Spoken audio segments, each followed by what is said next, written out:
Good morning, good afternoon, good evening. This is James, your host of the VTV podcast. Thanks to everyone for tuning in and listening. Our numbers are increasing, so I do ask that you continue to watch, continue to listen. We aim to provide all things Vicksburg information, data, events, situations, and more.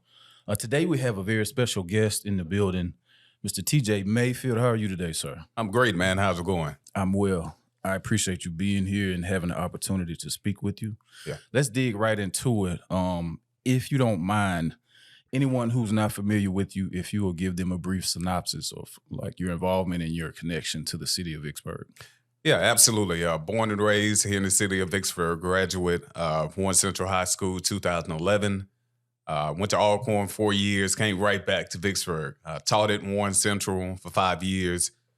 Went over to Vicksburg High School, taught for a year. So really been involved with the city of Vicksburg for all of my life. Do a lot of community service. Try to get involved in the community as much as I can because this is home, and I want people to understand that I really love being here at home. Mm-hmm. Born and raised here. Born and raised. Vicksburg is home. Yeah. Gotcha. You said you were an educator for how many years? 6 years in total. Six total. 5 out on Highway 27 at Warren Central. Go Vikings. Yeah. And Yes, I was a career academy coach at Vicksburg High School for a year.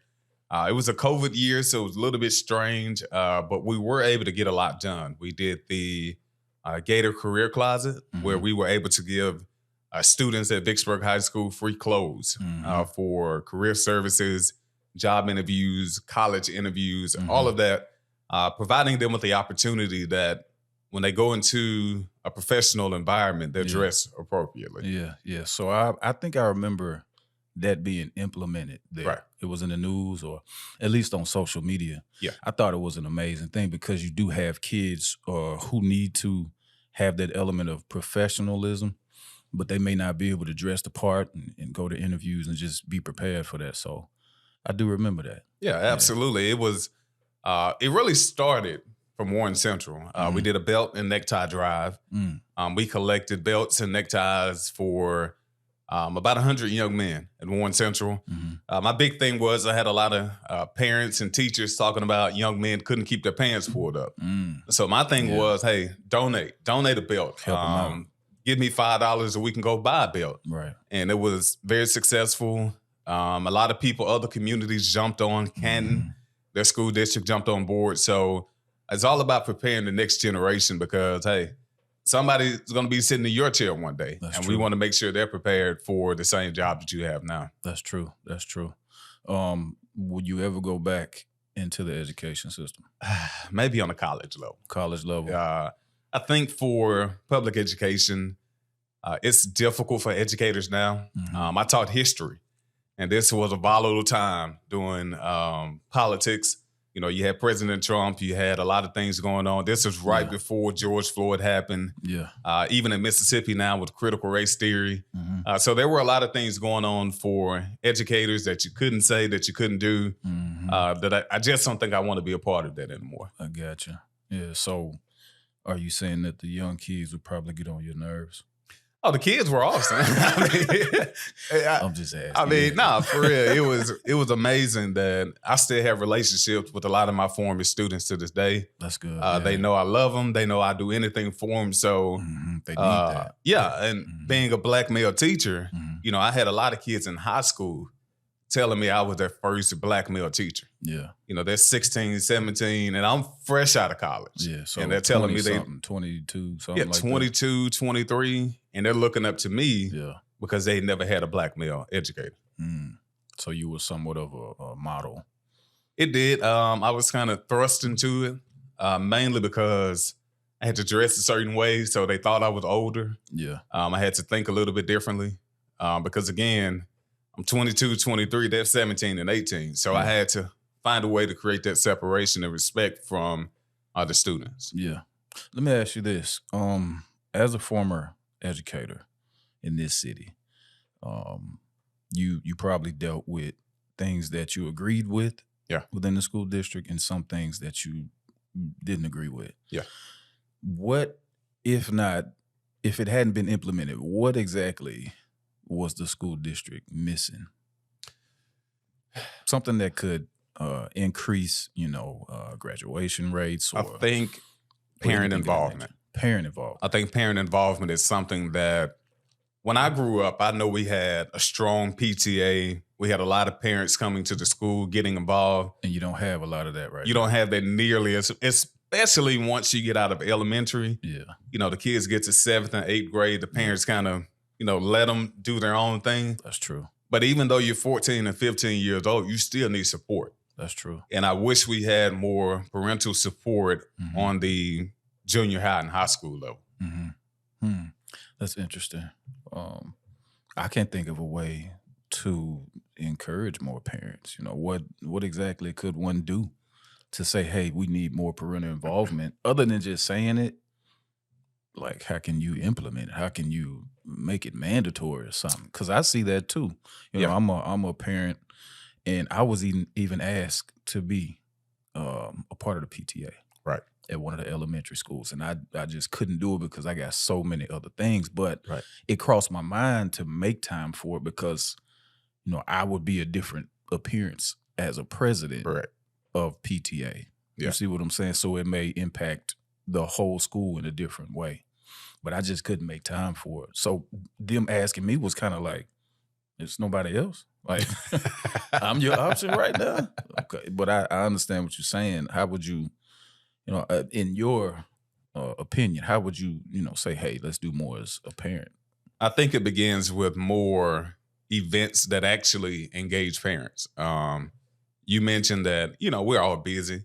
We all have different hobbies and activities that we do after hours or, they keep our lives going, and we're all busy. You look at people, everybody's on the phone nowadays. So you need something to captivate the attention of parents. And I think it's bringing more events, whether it's on the weekend, whether it's, on the Thursday evening, trying to get kids and parents to the school. Because again, if there's so much competition for attention now, what do you do to get people to look at you? Yeah. And even if it's 30 minutes this month or this week or an hour, we got to get people back into these schools and support them like we used to. Yeah.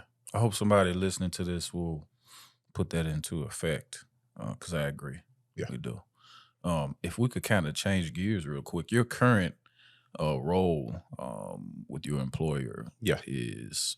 I'm the executive director of the Mississippi Kidney Foundation. So really working all over the state. We've done some projects here in Vicksburg that I definitely will go into more detail, but really educating people about kidney disease prevention. With the numbers steady rising in Mississippi, I don't think we're having that conversation the way we should be. So I try to get people actively involved and having conversations about your health that we don't have nearly as much. Yeah. How did you get that opportunity to become executive director? Well, it begins with a personal story. Of course, I was born with kidney disease. I found out when I was in college. So I was 19. Yeah. And so when I came back and became a teacher, I was doing dialysis every day. Wow. So every night, I hooked up to a machine doing dialysis for about 8 hours a night. Got up and went to work every morning, taught school like everything was normal. Did that for 4 years. That's tough. And so once I got a kidney, thank God that I did. Yeah. I wanted to give back more into people in the health space, to people that have some issues with kidneys, with diabetes, with high blood pressure. I worked on Medicaid expansion for a minute, and one thing led to another, and I became the executive director of the Mississippi Kidney Foundation. Okay. In your time as director, what have you implemented to kind of get the word out and making an impact on just people being aware? Yeah. Well, we've implemented, ironically, the Mississippi Kidney Foundation podcast, where we interview people, nurses, doctors, patients, and tell personal stories, how you can prevent kidney disease. As you know, with the podcast, you got to find the right method to reach a certain crowd. That's right. So we're just trying to steady find ways to reach people, especially a younger generation with the podcast game. Yeah. We have a kidney walk that we have every year. It's at Tougaloo College now. So we're trying to bring more people from the community out. And we also work on a project in partnership with the Mississippi State Department of Health and Jackson State University, where we go into the communities. We teach people how to eat healthy. And then on the Friday night football game, we have a tailgate and we actually cook the food and give it to the community. It's easy for us to say people have to eat healthy, but have they ever had it? Do they know how to cook it? So you're showing them. We're showing people. Yeah. So I'm big on storytelling, but I think you also have to show people the effects that can come later down the line. Yeah. So the tailgating and you going into the community, that's been implemented here in Vicksburg as well? We've done it in Vicksburg. We went to Vicksburg Intermediate School. This was in September. We went to talk to the fourth graders about eating healthy, exercise, drinking water. Stop eating so many hot chips. Probably get an apple every now and then. Yeah. So, and again, I'm a former educator, so I know what young people eat. I know their habits. And then we went to Vicksburg High School that night, and we fed the entire Vicksburg High School band, and we fed people pregame healthy food, grilled veggies and grilled chicken. Yeah. Wow. Okay. I hate I missed that. We got another one coming up. We've been to Clarksdale, we've been to Charleston, Jackson, and now we're going to go to East Mississippi. It's probably going to be in the Meridian area. Okay. Yeah. Any dates on that? Not as of right now. We have the kidney walk that we're trying to get past, Okay. and then we'll get back into the schools in November. Okay. How can anyone that's listening, how can they connect with you and organize any situations or events for the city of Vicksburg? Yeah, so you can call me directly. You can email me at tj@kidneyms.org. I've spoken at churches. I've spoken at schools.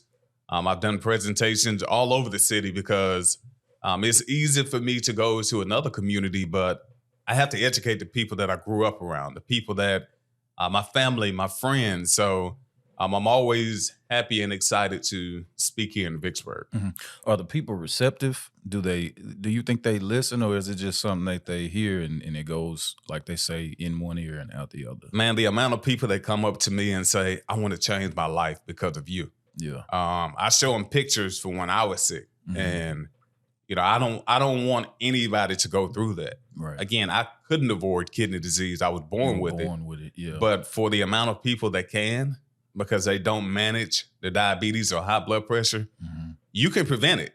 And I want to educate you about that before you get to that point. Wow.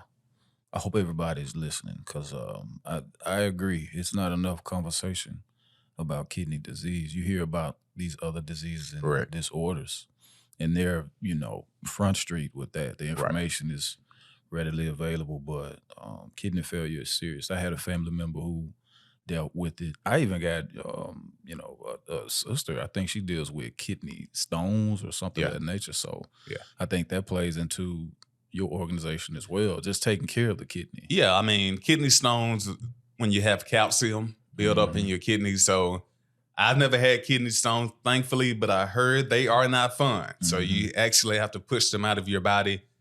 Sometimes they kind of feel like small rocks from That's what she people said, tells me. Yeah. But drink as much water as you can. I know it's getting cooler now, but when it starts to heat back up, they tell men they should drink 10 bottles of water a day. Yeah. For women, they want women to drink 8 bottles of water a day.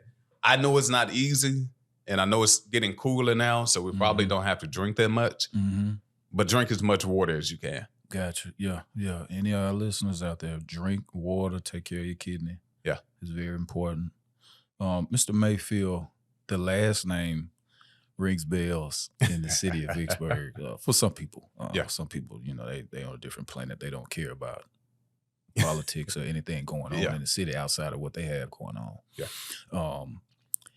Can we briefly talk about your relationship with Mr. Mayfield, the alderman? Absolutely. Yeah. I'm pretty sure, man, you had some stories come across the man. dinner table, maybe dealing with politics and the Yeah, city. yeah, But we had a board meeting today where Mr. Mayfield was adamant about something that was going on. I think he spoke on burnouts in the streets and just yeah, tearing up the city and increasing the appearance. Make sure we take care of our city because we do have tourists that come around. And, correct. if they're here and they stop one day and they see potholes everywhere and burnout marks in the middle of Washington Street, they're gonna look at this city in a negative light. Correct. But he's very passionate about the city. He speaks, about just taking care of business Yeah, as a whole.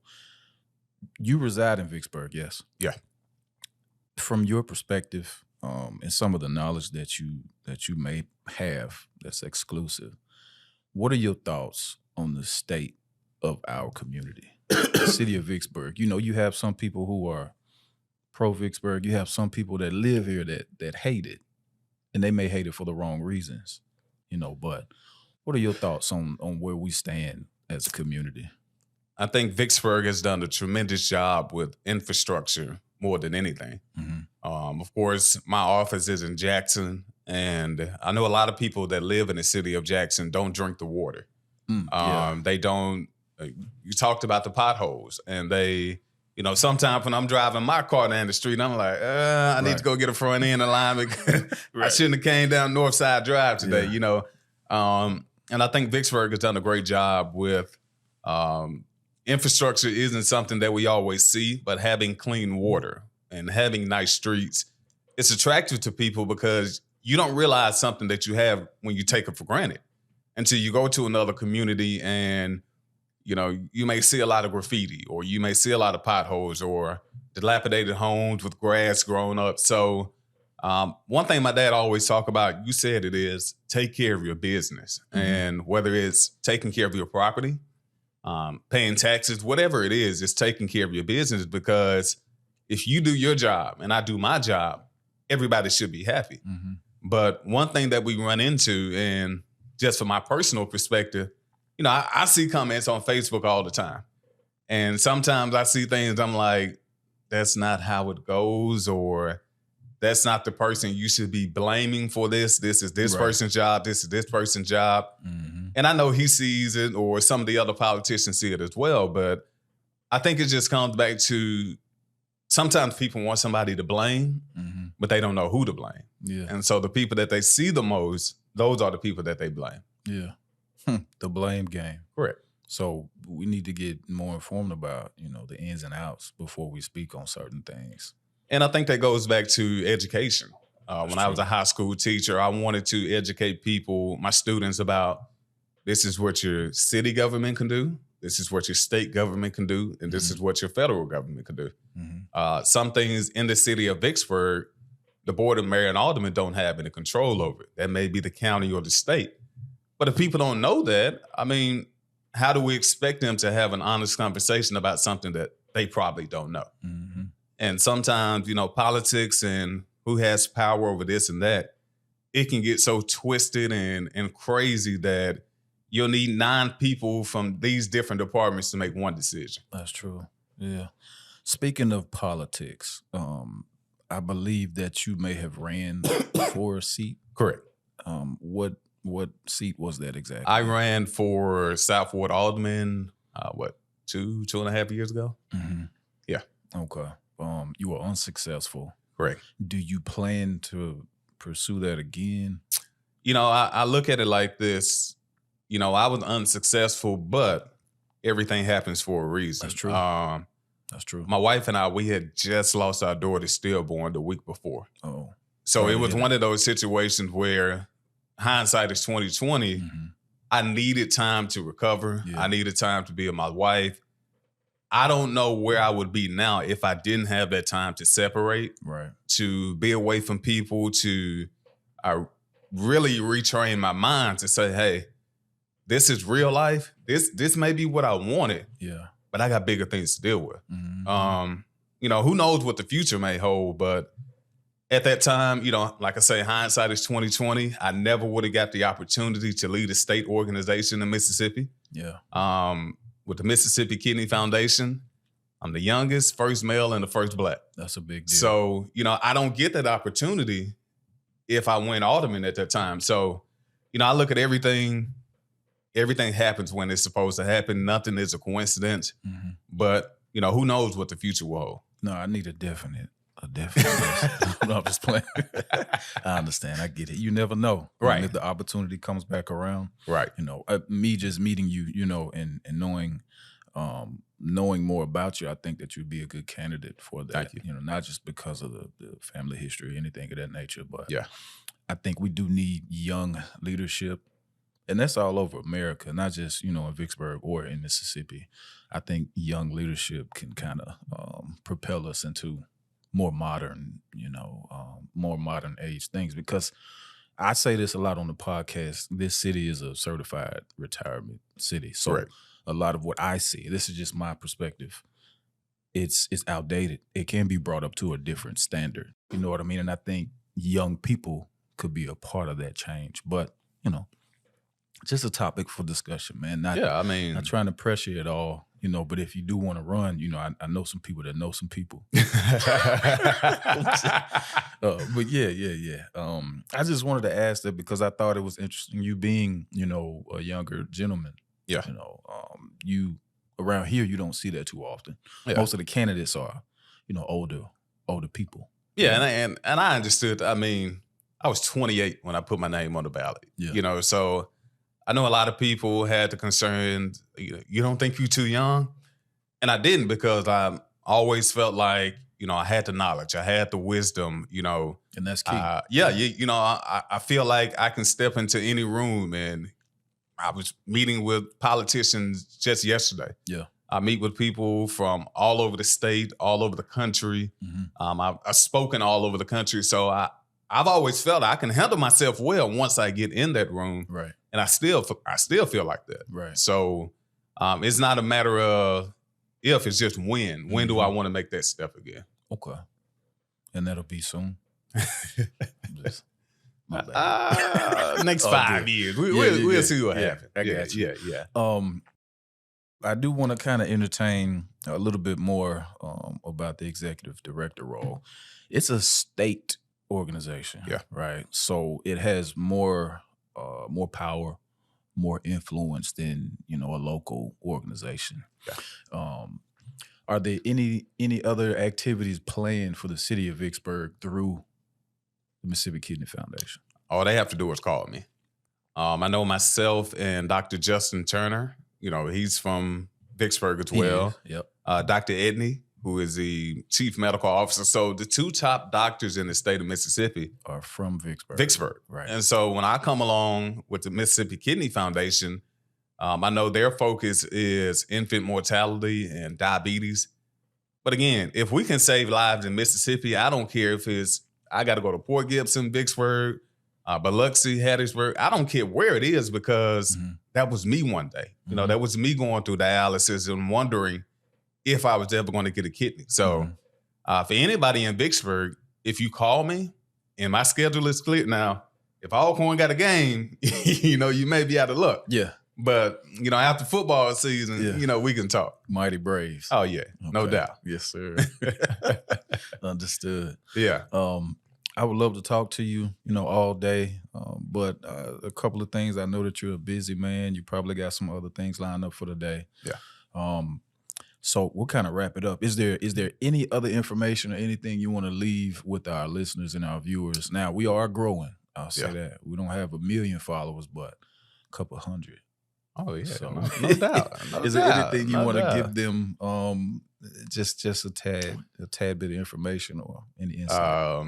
Just a couple of quotes that I like to always leave people with. Yes, sir. The first one is, too many people not named Visa or MasterCard always want credit. I don't care what you're trying to do. If you're always that person that feel like you have to get credit or somebody always has to pat you on the back, you're not in a people business. You're in your self business. Right. So I want more people in life to get out of the business of, hey, look at me, look what I did. Get the work done, and then we can talk about it later. Do the work. Do the work. That's what it comes down to, taking care of your business, but you got to do the work. And the final thing is, it's just something I've learned in life over the years. You've probably heard this one before, but the most important, we have to work harder on our obituary than we do our resume. And a lot of people might say, well, what does that mean? When you look at your obituary, well, of course you won't be looking at it, but when people look at it, they're going to have your job and all of that. But the most important part is going to be that final paragraph, the one that says survived by. And those are the people that we need to love, we need to take care of, we need to appreciate, because everybody's going to bring flowers to your funeral, but appreciate the people that bring soup to you when you're sick. So don't get burnt out at work. Don't let people stress you out, and don't take that home angry and upset because something happened at work or something happened in the street. Appreciate and love the people that love you, because again, that's your legacy. Not what you do at work, not what you do in certain clubs or organizations. Your legacy are the people that love you, and make sure you leave a great legacy behind. There you have it. Mr. TJ Mayfield, thanks for your time, sir. Appreciate you, man. This has been another episode of VTV, the podcast. I'm your host, James. Please lock in, subscribe, tune in. You can find us on Spotify, YouTube, Facebook, TikTok as well. Y'all have a great, great day.